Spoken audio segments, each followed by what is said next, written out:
Hello and welcome to the Wasabi Aquarium channel. Thank you for stopping by to learn more about aquarium plants suited to beginners. In this video, I will cover various easy to grow aquarium plants with and without CO2 injection.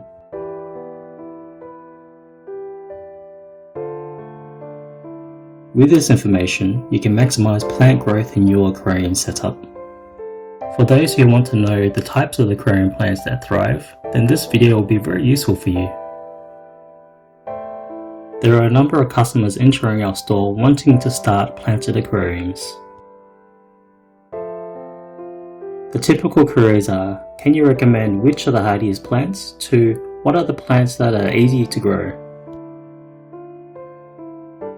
There's a huge array of aquarium plants, so the list can go on and on. So we'll cover plants best suited to beginners. We've listened. I will be talking about the types of hardy aquarium plants that are easy to grow. I will also show you various plant features and traits for future identification.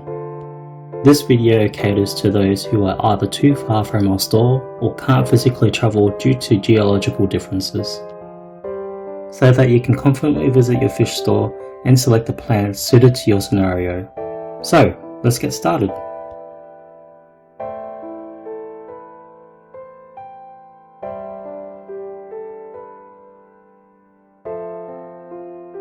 So that you can get a rough idea of the plant, even if you don't remember the name, here are 4 easy plant groups.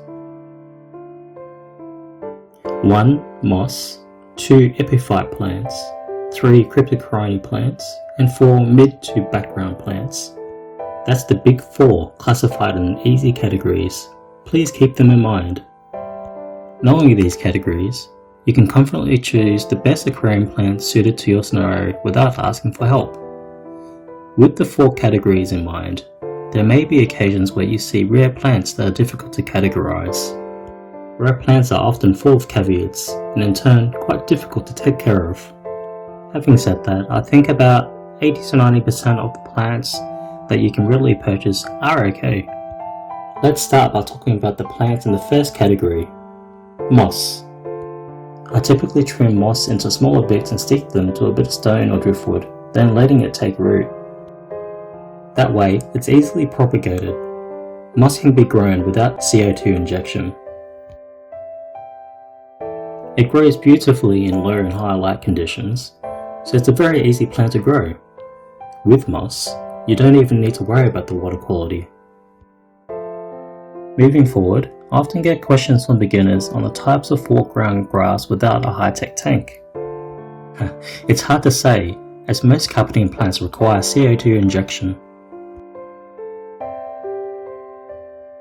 In terms of moss in the foreground, it's difficult to set up, but with a little know-how, it can be done.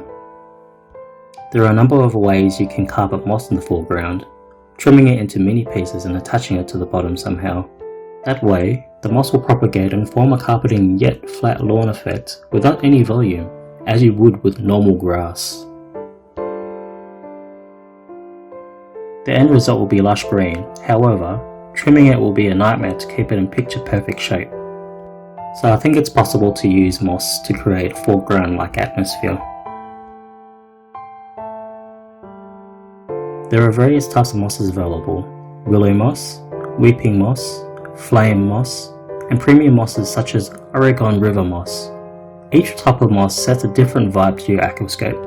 As there are so many variations, I'm sure you can find the right moss to suit your scenario. Next category, epiphyte aquarium plants. Epiphyte aquarium plants are typically rhizome type and usually attached to driftwood and stone. That way they can be easily moved or removed from the aquarium. There are various types such as Java fern, bulbitis, bucephalandra, anubias, and etc. Here they are. This is Java fern, this is bulbitis, and this is anubias. And this is bucephalandra. These plants are quintessential in all aquariums and are beginner friendly without too much worry. I think it's best to have these plants mid to background, as they are typically wrapped around a bit of stone or driftwood and not typically planted into the substrate. Epiphyte plants are often difficult to plant and wedge into nooks and crannies with tweezers. I recommend grouping epiphytes together and binding them to stone or driftwood. Epiphyte plants do have caveats. It's vulnerable to heat. They are best placed in sections of the aquarium where temperature is stable and does not dramatically rise. Keeping the caveat in mind, there's nothing difficult about epiphyte plants. If you ask me what my epiphyte plant choices are, I strongly recommend Java Fern and Bobitus. Trust me, you will love them.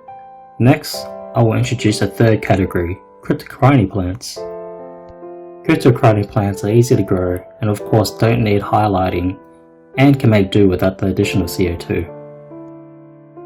I think Cryptocarpa plants are easy for beginners, close to the easiness of epiphyte plants. It's recommended that they are planted in groups. As you can see, there are a lot of variations, all equally as beautiful. Variations such as Cryptocarpa Wenti Green and Excelrodi. I'm introducing 3 types here. It may be difficult to see. The shape and colour of the leaves vary little. The variations are different leaf structures, brownish and greenish colours, and I think that's the interesting bits of Cryptocarpa plants. Hopefully this helps you choose Cryptocarpa plants, however there's a caveat to the overall plant structure. The leaves will immediately melt after planting. Not to worry, it's perfectly normal. You may think your plant has died. However, new plants will eventually form and it will eventually grow back into its full form. I sometimes hear that some beginners see it as a dead plant, pull it out and throw it away. Cryptocarpa plants are all about patience. So please be assured, it will bloom back into its former glory after melting. In terms of planting locations in your aquarium, the plant itself will exceed a little over 10 centimeters. I think it's best to plant it somewhere in the middle of your aquascape. Now, over to the 4th category. Let's talk about mid to background plants. It's difficult for most beginners to make a decision when choosing mid background plants. For example, this Kabomba is a midground stem plant.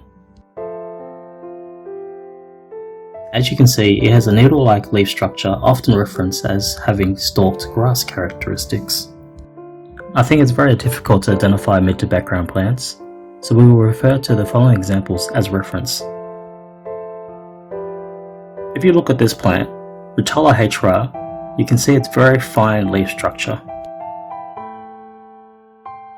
For these types of plants, it's best grown adding CO2, otherwise it will not grow out bushy. On the contrary, if you choose plants that have a broader leaf structure, you can reduce the risk of failure. For example, this leaf compared to Rotella hra leaf structure. It looks nice and appears to be hardy. The leaves are wide and relatively strong. Next plant. This plant is called Hygrophila polysperma, and the width of the leaves is wide and it's large compared to the others. They can grow in dense groups and be propagated with relative ease. This plant is called Heptanthera. Like Hygrophila polysperma, it also has a very thin stem and a wide leaf structure. This is what it looks like from the top. I think the diameter of this leaf is very large. These types of plants that sport a leaf structure like this are considered strong. As usual, there are some exceptions. I think it's a good idea to pay attention to the caveats and exceptions when choosing your plants. This Kabomba plant is relatively large in mass even if the leaf is thin, don't you think? This circle mass means that it's relatively hardy. Speaking about Kabomba, I think the image somewhat pops to your mind, right? There are people who put them with goldfish, and the heat in the goldfish will obviously kill it. Place this plant with stable temperature. I think it's an easy plant for beginners with colder water conditions. It looks beautiful and delicate, and I quite like the plant. It looks quite beautiful, don't you agree? This is a temple plant. Its leaves are very wide, and it's easily propagated. So the temple plant falls into the easy category. The exception with the temple plant is that it has both large and long leaf structures compared to the other stem plants we talked about. There are various types of Vallisneria, such as the corkscrew Vallisneria, Valsnera spiralis, which can extend vertically and wavy. There are various differences in species, but these two types grow well over 50 centimeters in height. It's a very hardy plant and can be planted without much effort, so it's perfectly fine to plant Valsnera in the background. Of course, it can also be planted in other positions in your tank. Another question I often hear is whether there are any red aquarium plants that can be grown without CO2 injection. Unfortunately, red plants are difficult to cultivate without the addition of CO2. However, there are exceptionally good alternatives that you can choose from the larger leaf plants mentioned earlier. For example, this medium-growing Hygrophila polysperma rosa novus. The width of the leaves is wide and is easily propagated, of course, not red like the CO2 injected plants. A good alternative nonetheless. I think it's an easy plant because I can get a good reddish result without CO2. The leaves aren't wide in diameter, but long nonetheless. So why not have a go at these varieties, even though they're comparatively red? It's the closest you can get in terms of red without CO2. There is a risk that you may choose a plant in a difficult category, so please keep these 4 categories in mind. I'll put a link detailing each of the aquarium plants we spoke about in the description box below, so please feel free to scroll down to learn more. I think you can now appreciate the various colours and shapes of the aquarium plants. So, how was the video? With new confidence to the aquarium plants we spoke about, even beginners can thrive in the planted aquarium hobby without the addition of CO2. Oh, by the way, the plants shown in this video are kept without CO2. However, these plants can thrive and transition into true colours should you add CO2 later in the hobby. The growth speed of the plants will be quicker, and its true beauty will be revealed. So let's consider adding CO2 in the future. Of course, by all means enjoy these relatively strong aquarium plants for now. For those who want to expand further into the hobby, please consider adding CO2 to diversify the types of plants you can have. I personally think it will open a brand new chapter for you. The world of aquarium plants is all about exploring and incorporating various plants into your aquascape. There are lots of necessary equipment required with CO2, various hurdles and learning curves to utilize the equipment properly. It might impact your budget, but rest assured there are various options out there that will fit your pocket. Keep in mind that all plants are limited in growth and colour without CO2, but don't let it stop you from enjoying a low-tech tank first.